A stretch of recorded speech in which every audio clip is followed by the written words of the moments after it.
ఏడుకొండలవాడ వెంకటరమణ గోవింద గోవింద. ఏడుకొండలవాడ వెంకటరమణ గోవింద గోవింద.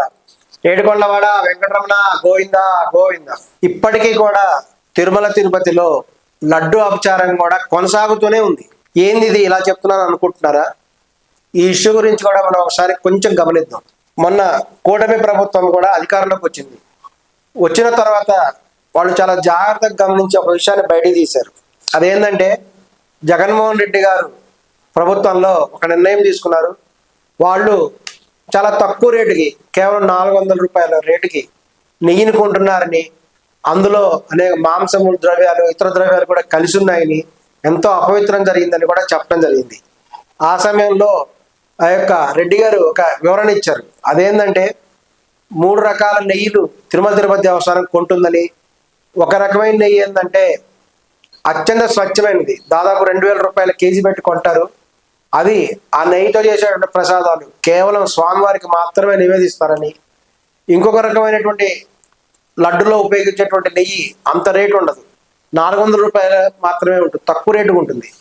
అందులో అనేక రకాల కలిసేటువంటి అవకాశం ఉంది. అవి ప్రజలకు ఇవ్వడానికి లడ్లు తయారు చేస్తారని చెప్పారు. అలా ఇంకొక రకం ఏంటంటే ఈ యొక్క ప్రత్యేకమైనటువంటి ఈ యొక్క వ్రతాలు, పూజలు, కళ్యాణాలు చేసుకున్నప్పుడు వాటి కోసం ప్రత్యేకమైనటువంటి తయారు చేస్తారని చెప్పారు. వాటి మీద పెద్ద వివాదమే జరిగింది. వివాదమే జరిగి ఈ యొక్క దాని మీద అనేక ఇష్యూలు కూడా జరిగినాయి.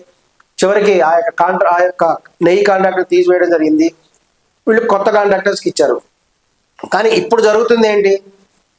వాస్తవం కూడా గమనించినట్లయితే వాళ్ళకి ఇప్పుడు ఎవరైతే సప్లై చేస్తున్నారో వాళ్ళ వివరాలు కూడా బహిర్గతం చేయాలి. వీళ్ళు ఏ రేటు పెట్టుకుంటున్నారు ఇప్పుడు నెయ్యి అనేటువంటిది కూడా బయట పెట్టాలి. వీళ్ళకి నెయ్యి సప్లై చేసినటువంటి యొక్క సంస్థలు ఏవైతే ఉన్నాయో వాళ్ళ దగ్గర ఎన్ని గోవులు ఉన్నాయి, వాళ్ళకి ఆ నెయ్యి వాళ్ళు ఏ విధంగా సప్లై చేస్తున్నారు అనేది కూడా ఇప్పుడు బహిర్గతం చేయాల్సిన అవసరం ఉంది. వాస్తవం చెప్పాలంటే మన దేశంలో గో సంపద తగ్గిపోయింది. ఇది వాస్తవం. నిజంగా స్వామివారికి ప్రసాదాలు తయారు చేయడానికి అవసరమైనటువంటి గోవు నెయ్యి సప్లై చేయాలంటే తగినటువంటి గోవులు కూడా అవైలబిలిటీ లేదు. ఇది వాస్తవం, ఒప్పుకొని తీరాలి. కర్ణాటక నుంచి కూడా వాళ్ళు ఇస్తున్నప్పటికీ కూడా అది సరిపోదు. ఇప్పుడున్నటువంటి సిస్టమ్ మార్చుకొని పోయినసారి చెప్పడం జరిగింది. కేవలం ఒకే ఒక లడ్డు ఇవ్వండి చాలు. భక్తులకి నిజంగా స్వచ్ఛమైనటువంటి ఆవు నెయ్యితో చేసినటువంటి ఒక లడ్డు ఇచ్చినా చాలు, మేము దాన్ని ప్రసాదం కింద తీసుకుంటాం. ఎంతో భక్తితో కళ్ళగద్దుకొని కూడా ఆ ప్రసాదాన్ని స్వీకరిస్తాం. చిటికెడు ప్రసాదం అందరికి ఇచ్చినా చాలండి, లడ్డు ప్రసాదం. అలా కాకుండా మేము మనిషికి 3 లడ్లు ఇస్తాం, 4 లడ్లు ఇస్తాం అని చెప్పేసి ఈ యొక్క పూర్తి స్వచ్ఛమైన ఆవు నెయ్యితో చేయకుండా తక్కువ రేటుకు వచ్చేటువంటి నెయ్యితో చేసి ఆ యొక్క కలుషితమైనటువంటి లడ్డులను మాకు ప్రసాదం కింద ఇవ్వటం ఎందుకు? మేము 4 లడ్లుగా తీసుకొని మాకు ప్రయోజనం ఏముంది? మాకు అలా అవసరం లేదు. కేవలము మాకు ఒక లడ్డు చాలు, ఒక మనిషి ఒక లడ్డు ఇచ్చినా చాలు.